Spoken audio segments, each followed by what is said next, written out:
Okay, so this morning I am playing around with Caran water-soluble pastels. And this is something I've been playing with and experimenting with for a couple of weeks now. And I'm finding it to be a fairly unique medium. What I'm working with today is just a paper towel, a watercolor brush. It's not a very expensive one. And I'm going to be working with these water-soluble crayons or pastels, the Neo Color 2, made by Caran. So I'm just going to put a quick little indication of something like a landscape back here. Not exactly sure what I'm going to do yet. I'm just kind of playing with this. And the colors, I've got a kit that's got quite a few different colors in it. They are for the most part light fast, and they look just like a Crayola crayon. But what's really nice about them is how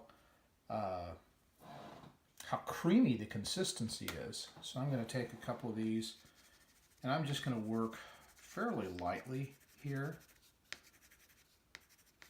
I'm scribbling. I find that this doesn't work as a medium very well to go into great detail. So I'm going to work in generalities.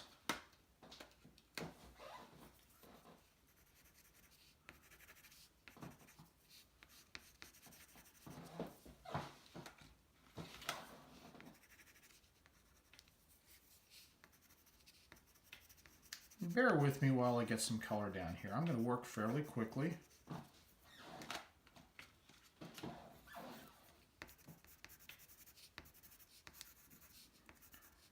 What's interesting about this this color is that as it goes down, it doesn't look like a lot. I mean, it doesn't look like much right now. But as I take my brush and I'm going to just get it a little bit wet, it's not soaking wet, water's not dripping off of it. But as I take it and start to apply it to the paint in a very kind of haphazard way, very sloppy looking, it just melts. I mean, it literally just melts on the page. And the colors come to life at this point. They start to become a lot more vibrant. And I can take the end of my brush and extend that color out. I frequently wipe my brush off, keep it clean, keep from polluting it. I don't want to pollute the extra colors. And it's very important, if I want to add more layers to this, that I allow it to dry thoroughly. This is a wax medium, and using a heat gun or a blow dryer, I wouldn't recommend it because it actually could melt the pigment that you're putting down, or the mixture of paint and binder. So allow it to dry naturally until you have the sort of a matte surface. And once you do that, you'll find that subsequent layers of pastel really adhere nicely and you get color popping off of it. So I'm going to let this dry for a second. I will say at this point in the sketch that you could just leave it like this, and I often have done that. Just leave it alone and it becomes sort of a watercolory looking sketch.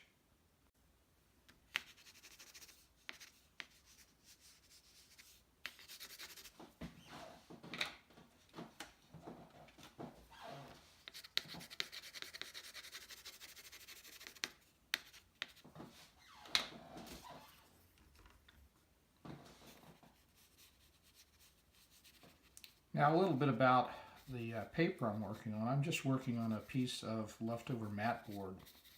It's a pretty smooth surface. I find that it takes this particular medium very nicely, and I have tons of these scraps laying around. So I feel pretty good about reusing this stuff. But regarding paper, I've also been doing this in a Canson sketchbook. I'm not sure what the paper actually is, but it's a heavier weight text. Doesn't seem to bleed through too much, and it does have some tooth to it, and that works nicely as well. So there's no magic really to whether or not the paper is very, very smooth or not. I've tried it on some rough watercolor paper, and I like the way that that works as well. So I'm still just laying down a base layer and just kind of putting some colors in here. Notice I'm working in a fairly sloppy way, which I like. Clean that brush out so I don't get that cool green influencing the warm green too terribly much.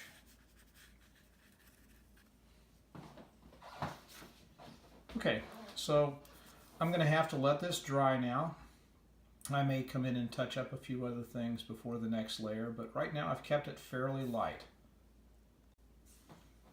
Alright, so we're back again, and I've left this to dry.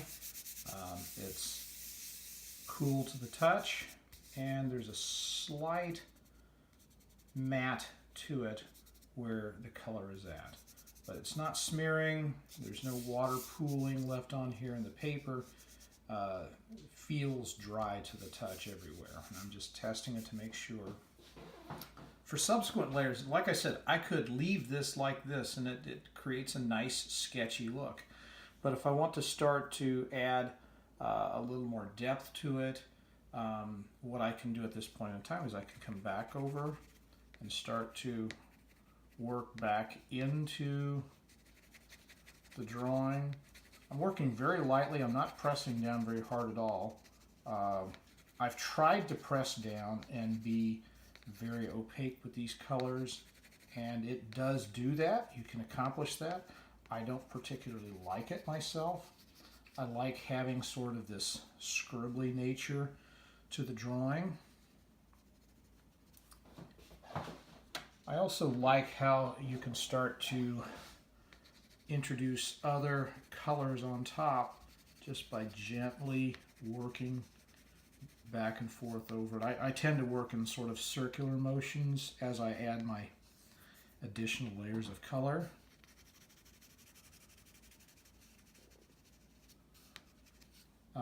You may have noticed that I worked back and forth as I was laying down that base layer.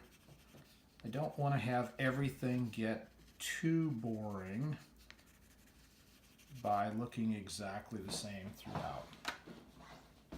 Okay, let's see, what else should I add to this? I think I'm going to take and bring a little bit of warm color. Let's say, since the shadow's here, I'm going to have a little bit of warmth on the side of the clouds here. Sorry, I've got a cat that's coming into the photograph. Had to move her.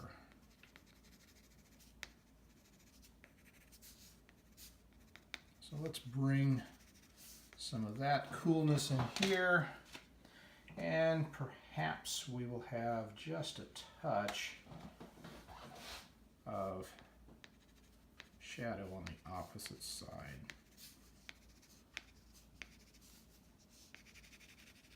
Again, I'm keeping this fairly scribbly. I'm going to come back in now. This would actually be where the clouds are at, where I've kept it white, just like in a watercolor. This would be the first pass of wash over the top of that area. So I'm going to kind of work that in here, working it back and forth. Don't have anywhere where I really want an edge, so I'm going to allow that to feather out. And then on my second layer, I can come back in the sky up here. There's a second layer. This is the second pass of color. And as I start to add layers of color, it starts to get a little bit more solid, a little less sketchy. And this is always, I find with my students, this is always the most troubling part of any painting or sketch is where do you stop? How far do you push something before it's too far, before you've overworked it? And I tend to value something that feels a little bit unfinished. I start to feel like it's been overworked once you've gone all the way to the edge, or once your color becomes way too solid. So even over here, I may add some more color in up in the sky, but right now it doesn't bother me too much. So I'm going to start to come back into this tree that's in the foreground and start to add some color. And I don't mind too much if some of the scribbliness shows through. I don't mind letting that stay. I just want to, on this shadow side, add some cools in here.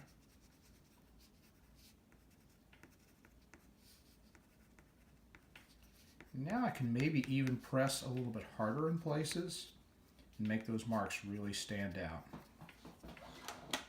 Some places I like that to happen, and other places I just leave it alone.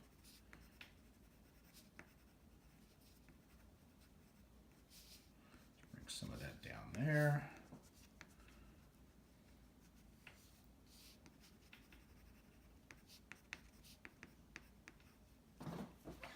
And perhaps we'll even add some density in here. I like this particular color. What is this? This is a Prussian blue. If you're a color fiend, as I tend to be, I enjoy color and I enjoy knowing about color. You may find that the names on these particular pastels aren't what you expect. So do a little experimentation. Make sure you know what color you're laying down, because they don't always look like what the traditional name implies. And I'm going to come back in here with a little water, leave some marks, take some of them away, and it becomes a little bit like an alla prima style of painting. Not like an oil painting necessarily. It feels like a loose kind of gouache in a way. That Prussian blue, by the way, is really dark when you lay it down in lines, but it becomes this brilliant blue once you add a little bit of wash to it. So I could keep working on this thing for quite a while, actually, working back and forth between the different layers, but what I wanted to demonstrate was how the different layers interact with each other using these water-soluble wax pastels. The things that I take away from this is that there's some fairly brilliant color.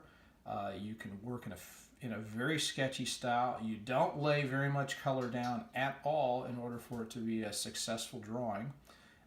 Try to avoid it getting too heavy-handed and opaque, and allow it to dry thoroughly between layers, and you'll have a medium that has a lot of potential to it.